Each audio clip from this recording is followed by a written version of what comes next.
అందరికీ నమస్కారాలు అన్న. దయచేసి మన వైఎస్ఆర్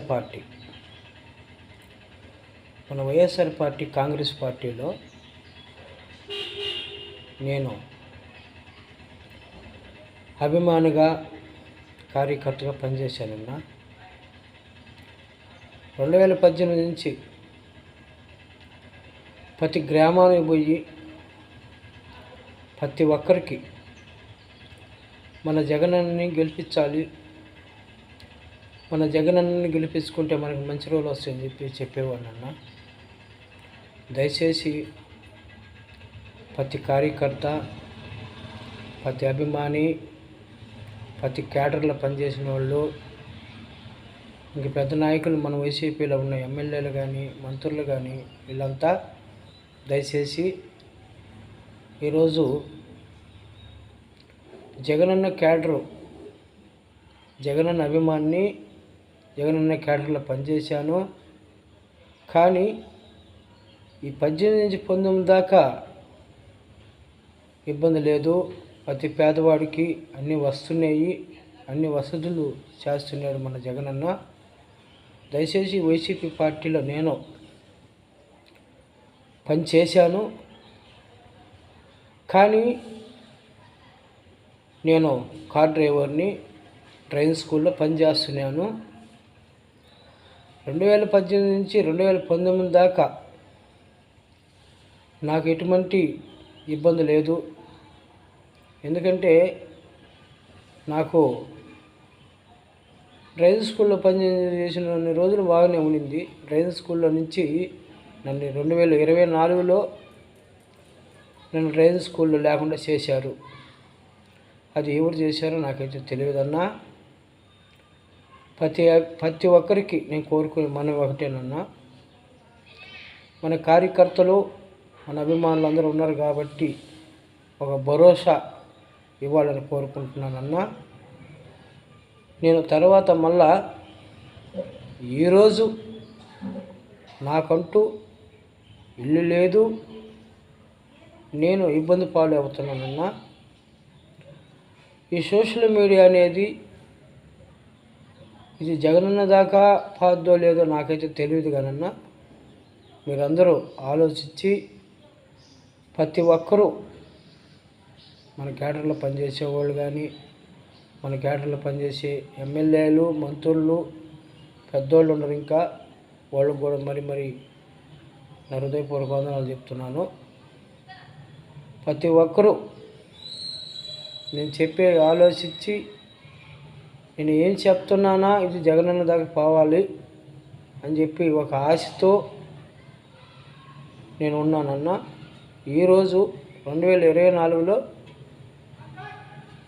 నేనేదో డ్రైవింగ్ స్కూల్ పెడతానన్నానని చెప్పి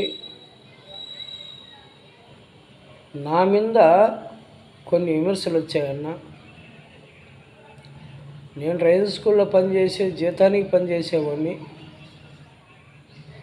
ఈరోజు ఈ రెండేళ్ళ కాలంలో, 2 ఏళ్ళు అవ్వస్తుంది కాలంలో, నన్ను ఎక్కడికి పోయినా నేను డ్రైవింగ్ స్కూల్ పెడతానన్నామంటే కదా అని కూడా అన్నారన్నా. వాడేం పెట్టగలుగుతాడు డ్రైవింగ్ స్కూల్, వాడికి అంత ధైర్యం ఉందా వాడికి పెట్టగలుగుతాడు కూడా అన్నారన్నా. నేను ఎప్పుడు పెడతానని చెప్పాను, నేను పెట్టలేదన్నా. నేనేం పెట్టగలుగుతాను డ్రైవింగ్ స్కూల్ కూడా అన్నాను. కానీ నన్ను ఇబ్బంది పాలు చేశారు, నన్ను తీసేశారు. తర్వాత నేను చేసే పని 2023లో ప్రతి గ్రామానికి పోయి, మా ఎస్టీ సంబంధించిన గ్రామాలకు పోయి ఇట్లాగే చెప్పుకుంటూ వచ్చాను. 2024లో అన్నని గెలిపించుకుందాం మళ్ళీ జగన్ అన్న అంటే, 2019లో వేసామన్నా మళ్ళీ జగనన్నే గెలిపించుకుందాం అని కూడా అన్నారు. ప్రతి గ్రామానికి పోయాను, మా ఎస్టీ సంబంధించిన వాళ్ళ కాడికి పోయాను. ఎందుకంటే ప్రతి గ్రామంలో బంధువులు, మిత్రులు అందరూ ఉంటారు కాబట్టి వాళ్ళ కాడికి పోయి నేను చెప్పుకోవడం జరిగింది. నన్ను కాపు కాసి, ఏ నిమిత్తం కాపు కాశారు నాకైతే తెలియదు. నా పాటికి నేను వస్తుండగా చెప్పుకొని వస్తుండగా 10-10:30 టైంలో 11 లోపల నన్ను కాపు కాసి నన్ను చంపేయాలని వాళ్ళు అనుకున్నారు అయితే నాకైతే తెలియదు. ఎందుకంటే జగనన్నకు ప్రయాణం ఇస్తాం మేమంటే, మా ఎస్టీ క్యాండిడేట్లు అంటే అంత ప్రేమ ఆయనంటే.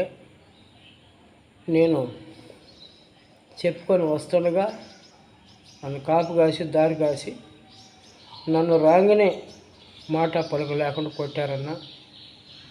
ఈ వీడియో జగనన్న దగ్గర పోవాలని చెప్పేసి నేను అనుకుంటున్నాను ఈరోజు కూడాను. కొట్టిన తర్వాత మొహం మీద కొట్టేశారన్న. నాకు కళ్ళన్నీ కదిలిపోయి ముక్కులు గుండా నోటుకుండా బ్లడ్ వచ్చిందన్న. కానీ వాళ్ళు మాస్కులు వేసుకోమన్నారు, ఎవరైంది తెలియదు. ఆ రోజు నైటు ఇంక ఎలక్షన్ దగ్గరలో ఉంది, కానీ మేమంతా ఓట్లు వేసాము. అన్నకి జగనన్నని గెలిపించుకోవాలని ఓట్లు వేసాము. కానీ అవి ఏమైపోయినాయో కూడా తెలియదన్న.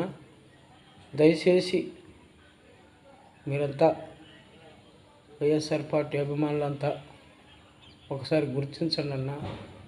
ఈరోజు బాధపడుతున్నాను, కష్టపడుతున్నాను. మా నాన్నగారికి గుండె ఆపరేషన్ కోసం తిరిగిన ఊరు లేదు, తిరిగిన ఇది లేదన్న. ప్రతి దగ్గర తిరిగాను.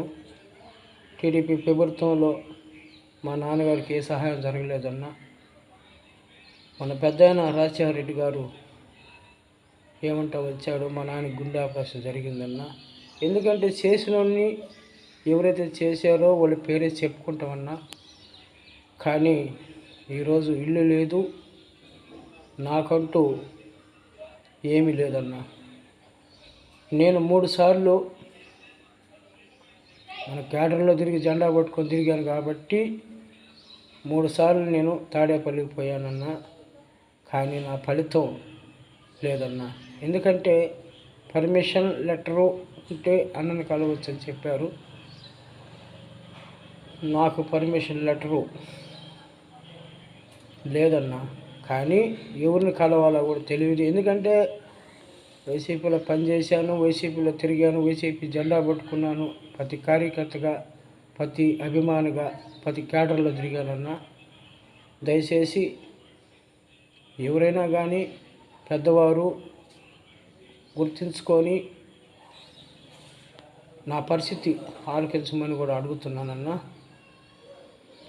కానీ తాడేపల్లికి పోయినప్పుడు పర్మిషన్ లెటర్ లేకపోతే వెనక్కి వచ్చేసానన్న. కానీ ఎవరు అనేది మీకైతే తెలియదు. నేను తిరిగాను కాబట్టే నేను అడుగుతున్నాను, చేశాను కాబట్టే పని అడుగుతున్నానన్న. దయచేసి నన్ను కొట్టినందుకు కూడా బాధపడలే, పళ్ళు పోయినందుకు కూడా బాధపడలేదన్న. నన్ను చంపేయాలనుకున్నారో లేకపోతే ఏమో, కానీ నా టైం బాగుంది. ఆ టైంలో నన్ను కొట్టిన సమయంలో ఈ శ్రీకాకుళపోళ్ళు పల్లె నుంచి వస్తున్నారు కాబట్టి ఆడేందో కొడతా ఉన్నారు, వాళ్ళు ఏమన్నా కొడతా ఉన్నారని చెప్పి పరిగిస్తూ వచ్చి వాళ్ళు కాపాడడం జరిగింది.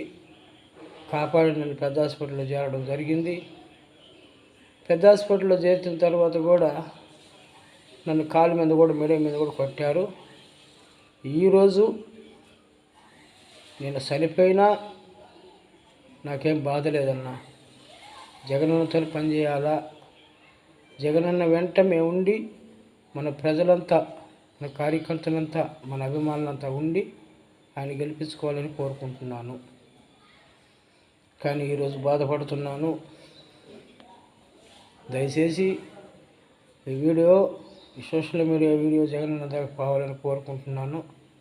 ఏదైనా కష్టం వచ్చినా, నష్టం వచ్చినా మన పార్టీ నాయకులు, పార్టీలో ఉండే కార్యకర్తలు, పార్టీలో ఉండే అభిమానులు, పార్టీ క్యాడర్లో ఉండే అభిమానులు మనం గుర్తించమని మరి కోరుకుంటున్నానన్న.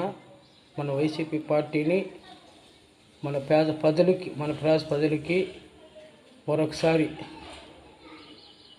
జెండా మళ్ళా ఎగరేయాలని కోరుకుంటున్నానన్న. జై హింద్ జగనన్న, జై జై జగనన్న. ఇది మాత్రం ఆలోచించుకొని ప్రతి ఒక్కరిని నాకు సపోర్ట్ చేయమని నా పరిస్థితి ఇదన్నా, దయచేసి మీరు కూడా ఆలోచించమని మరి కోరుకుంటున్నాను. ఈరోజు నేను చేసే పని బాట లేదు, కాలు నొప్పి. ఈరోజు కాగితాలు డబ్బాలు ఏరుకొని ఎట్టకొట్టు బతుకుతున్నానన్న.